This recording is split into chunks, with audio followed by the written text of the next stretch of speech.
Kwanza mimi nataka nimshukuru Mungu sana kwa kutupatia nafasi. Hasa mimi niliye sijakuja hapa kwa muda mrefu. Mungu akanichochea jana. Kaniambia lazima urudi kanisani Milimani.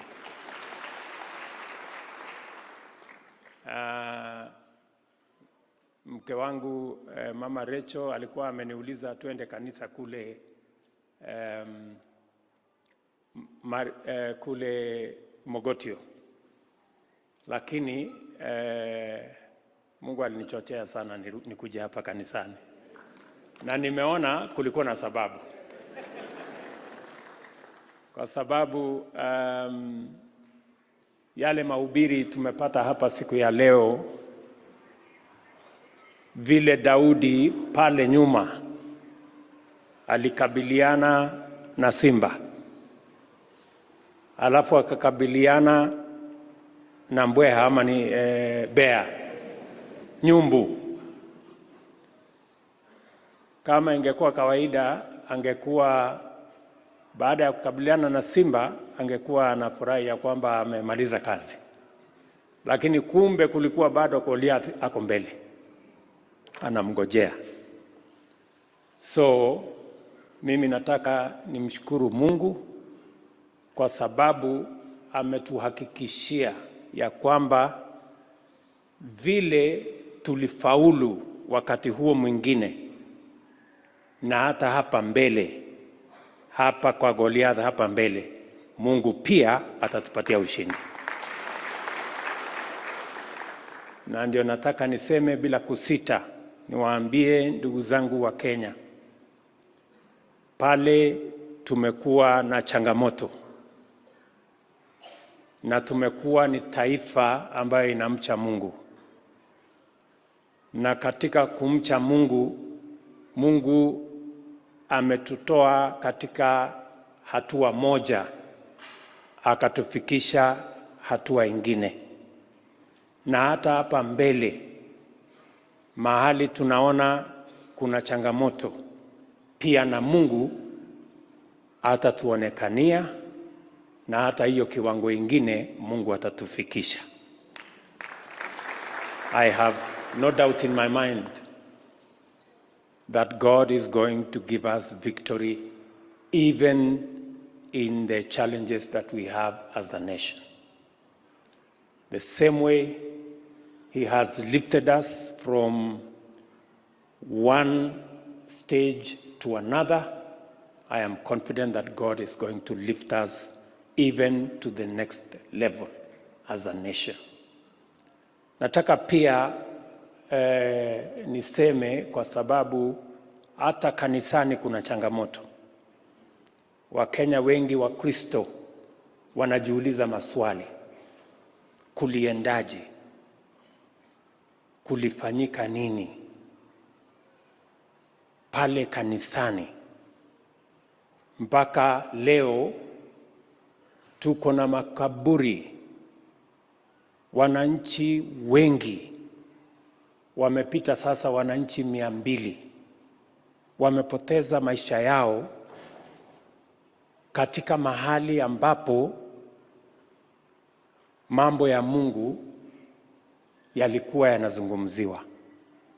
Nataka niambie kanisa la taifa letu la Kenya, hata hii changamoto na hii wingu ya giza, Mungu atatusaidia, tutainuka na tutaenda hapo mahali pengine tena. And as a government, we have taken the decision that we are going to deal with the individuals that abuse the sanctity of faith and the Word of God in a manner that we deal with all the other criminals, because we do not want an iota of blame on the church. We do not want any blot to be on the church, because of the activities of a few people. We know, like the way Daniel says in Daniel 11:32, that they who know their God, they will be strong and they will do exploits. I want to tell the church that because we know the God we believe in, we should be strong, even in the face of Shakahola, even in the face of the current situation that is raising more questions than answers. And I want to assure you that the government of Kenya is going to get to the bottom of what really happened. Give us a little time.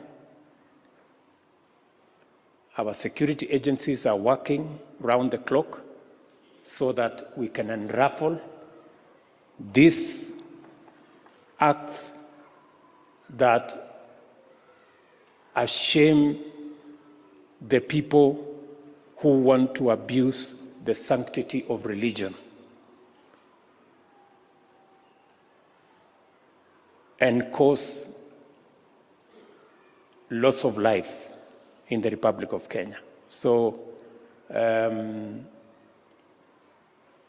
the same time, we're going to work together with the church. We're going to work together with the religious organizations so that we prevent anything like this from ever happening again in the Republic of Kenya. I want to ask our religious leaders, I want to ask our religious fraternity that we work together towards formulating what our religious leaders and institution will give us as the benchmark, how we avoid situations where individuals abuse religion to extort from people and to even destroy lives of people. We have to be sensitive, and I am confident that our religious leaders will give us the guidance on how we are going to make sure that true religion, belief in God, our faith, our commitment to Scripture is not taken advantage of by a few people who have aims that are not very legitimate. So nawauliza tuombee nchi yetu.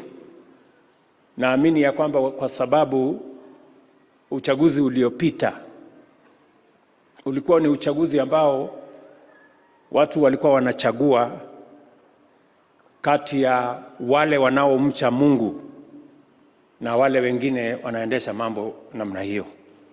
So shetani amekasirika, akakuja akaingiza mambo ya Mungu kwa mambo ya mauaji. Lakini vile alishindwa na shetani ataendelea kushindwa. I am very confident that we are going to move forward together. Nimefurahi sana kufika hapa kanisani siku ya leo. Asanteni sana kwa ile kazi mmefanya.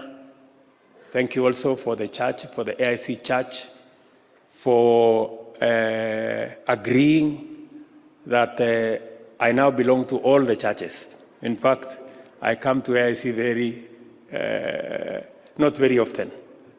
Sasa mimi ni mtu ya Catholic Church, ACK, PCA, watu ya Korino, sio gani, wale watu yote.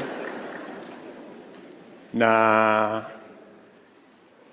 Mungu amenipatia nafasi pia nipate kujua. Unajua nilikuwa hapo kwa AIC, sikujua ati kuna kanisa ingine tunaweza kwenda mbinguni pamoja. So now I have a greater understanding that hii mbinguni tutaenda na Wakristo wengine kutoka madhehebu zingine. Asanteni sana kwa kuelewa ya kwamba ni vizuri tuhamazishe na tufanye kazi na Wakenya wengine. Lakini nimefurahi tena zaidi. I'm very proud to be a member of this church. I'm really very proud. Kwanza leo nilikuwa naringa sana nilikuwa naambia hawa hivi ndio mambo uanga hapa AIC. Sasa mtakuwa mnakuja huku kwetu. So nimeshukuru sana. Thank you very much for making us proud, Pastor. Nimesikia ya kwamba mnapanga mambo yenu ya viti hapa. So tutapangana na hawa waheshimiwa. Ndio tujipange pia.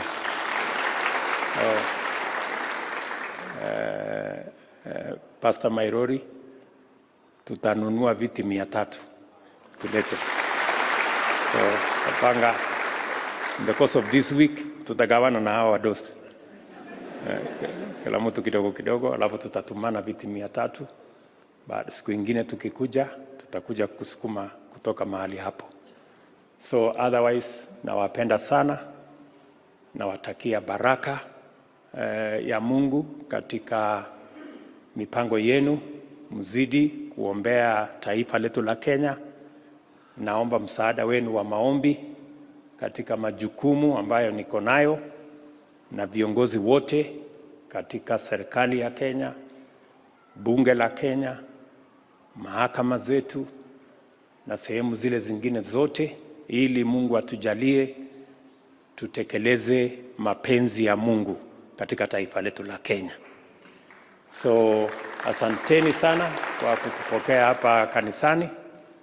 Tunawapenda sana na naamini ya kwamba sasa, kwa sababu mimi nimekuja hapa karibu, mara kwa mara nitakuwa nakuja hapa kanisani. God bless you. Asante.